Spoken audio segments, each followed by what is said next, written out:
Putri saya meminta pelajaran menari seperti sahabatnya. Saya harus mengatakan, kita tidak mampu itu sekarang. Cahaya di matanya menghilang seketika. Saya menonton kepolosan masa kecilnya memudar sedikit lebih. Saya mengemudikan bus sekolah penuh anak-anak ke rumah bagus setiap hari, lalu membawa putri saya pulang ke apartemen kecil kami. Kontras antara kehidupan mereka dan kami semakin sulit dijelaskan padanya. Sahabat putri saya memiliki pesta ulang tahun di tempat senam mewah. Kami hanya mampu kue kecil di rumah dengan nenek. Saya melihat putri saya mencoba menyembunyikan kekecewaannya dari saya. Dia mulai memperhatikan bahwa pakaiannya dari toko bekas sementara temannya memakai merek ternama. Dia tidak mengeluh, tapi saya melihatnya membandingkan label di cermin kamar mandi sekolah. Ibu saya membantu dengan penitipan anak setelah sekolah, tapi cek jaminan sosialnya hampir tidak menutupi kebutuhannya sendiri. 3 generasi berjuang bersama, semua menginginkan lebih baik untuk putri saya.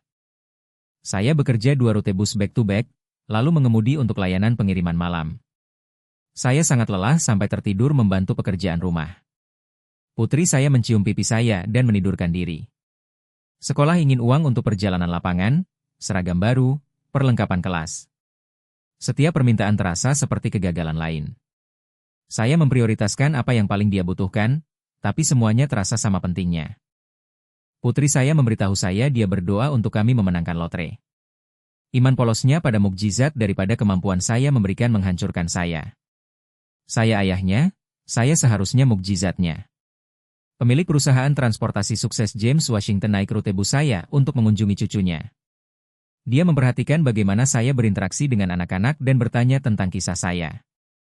Saya hancur memberitahu James tentang menonton mimpi putri saya menjadi lebih kecil karena uang. Dia mendengarkan tanpa penghakiman, lalu berkata, saya mengemudi rute sama 20 tahun lalu. James menjelaskan bahwa mengemudi bus tidak akan pernah menciptakan kehidupan yang saya inginkan untuk putri saya. Anda perlu memiliki kontrak, bukan hanya memenuhinya, katanya. Ide itu revolusioner. Dia menunjukkan bagaimana kontrak transportasi bekerja dan marin keuntungan. Saya memindahkan anak-anak dengan aman setiap hari tetapi menghasilkan hampir tidak cukup untuk bertahan. Sistem dirancang membuat saya berjuang. Pekerjaan independen pertama saya adalah membantu James dengan pekerjaan charter overflow di akhir pekan. 1 perjalanan Sabtu menghasilkan lebih dari mengemudi bus mingguan saya. Kemungkinannya mengejutkan. Saya membeli van penumpang bekas pertama dengan bimbingan James. Putri saya membantu saya membersihkannya dan menamainya Freedom Rider. Dia lebih bersemangat tentang bisnis kami daripada mainan apapun. Putri saya mulai memberitahu temannya tentang perusahaan transportasi kami. Kebanggaan dalam suaranya ketika dia berkata, ayah saya memiliki bisnisnya, menyembuhkan bagian hati saya yang patah. Saya mendapatkan kontrak independen pertama, grup gereja butuh transportasi mingguan. Pendapatannya stabil dan dapat diandalkan, tidak seperti jadwal mengemudi bus saya yang tidak terduga. Saya berhenti dari pekerjaan kedua ketika pendapatan bisnis saya memberikan stabilitas. Waktu ekstra dengan putri saya terasa lebih berharga daripada uang ekstra apapun. Kami mulai makan malam nyata bersama. Kami melunasi kartu kredit toko pertama. Putri saya dan saya merayakan dengan membuat bagan, kebebasan hutang, di kulkas. Setiap tagihan dibayar terasa seperti kemenangan tim. Bisnis saya tumbuh menjadi 3 van dalam 18 bulan. Saya mempekerjakan 2 orang tua tunggal lain dari industri transportasi. Kami menutupi keadaan darurat anak dan acara sekolah satu sama lain.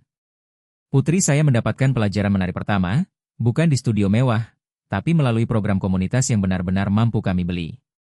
Sukacitanya persis sama seperti jika berharga ribuan. Kami pindah ke apartemen lebih baik di lingkungan lebih aman. Putri saya memiliki kamarnya sendiri sekarang daripada tidur di ruang tamu. Privasi terasa seperti kemewahan bagi kami berdua. Di konferensi orang tua guru, saya tiba dengan van perusahaan daripada khawatir tentang mobil tua.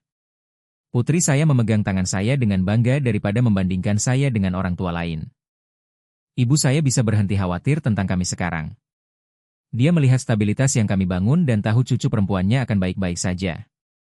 3 generasi bernapas lebih mudah bersama.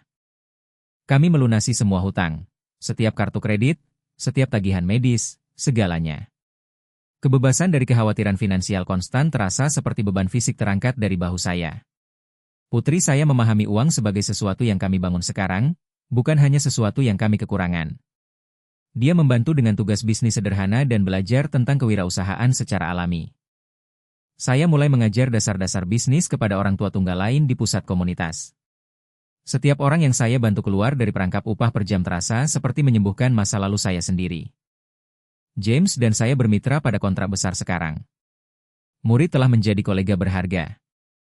Dia mengatakan saya memahami kebutuhan klien lebih baik karena saya ingat perjuangan. Kami mengambil liburan nyata pertama, perjalanan darat ke situs bersejarah. Tidak ada hotel mewah, hanya belajar dan menjelajah bersama. Putri saya mengatakan itu sempurna karena kami bersama. Sahabat putri saya sekarang bertanya tentang perusahaan Anda, daripada hanya memamerkan hal baru. Dinamika telah bergeser dari perbandingan ke rasa ingin tahu tentang membangun. Kami memulai dana kuliah untuk putri saya.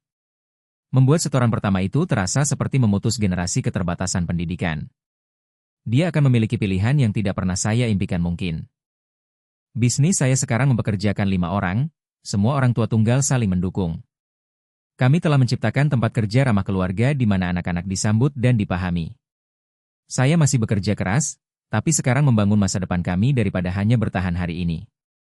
Kelelahan terasa berbeda ketika Anda menciptakan warisan daripada membayar tagihan. Putri saya menulis esai sekolah tentang apa yang ingin dia jadikan ketika besar. Dia menulis, pemilik bisnis seperti ayah saya. Siklus kewirausahaan telah dimulai. Rute bus yang pernah saya kendarai merasa terjebak sekarang hanya kenangan. Keterampilan sama yang merasa membatasi di sana sekarang membangun kebebasan melalui bisnis saya. Semuanya berubah ketika kepemilikan melakukannya. Putri saya tidak meminta hal yang tidak mampu kami beli lagi. Dia bertanya tentang ide bisnis dan bagaimana kami bisa menciptakan apa yang kami inginkan bersama. Pergeseran terjadi secara alami melalui keterlibatan. Kami masih tidak mampu membeli semua yang dimiliki temannya, tapi itu tidak penting sekarang. Kami terlalu sibuk membangun apa yang penting bagi kami. Pemikiran kelangkaan telah digantikan oleh energi penciptaan. Ayah tunggal yang menghancurkan hati putrinya setiap hari dengan, tidak, belajar bahwa penyediaan sejati bukan tentang mengatakan, ya, untuk segalanya. Itu tentang membangun cukup untuk mengatakan, ya, untuk apa yang penting. Sekarang ketika putri saya meminta sesuatu, kami tidak membicarakan apa yang tidak mampu kami beli. Kami membicarakan apa yang bisa kami bangun bersama. Patah hati telah digantikan oleh harapan, dan itu segalanya.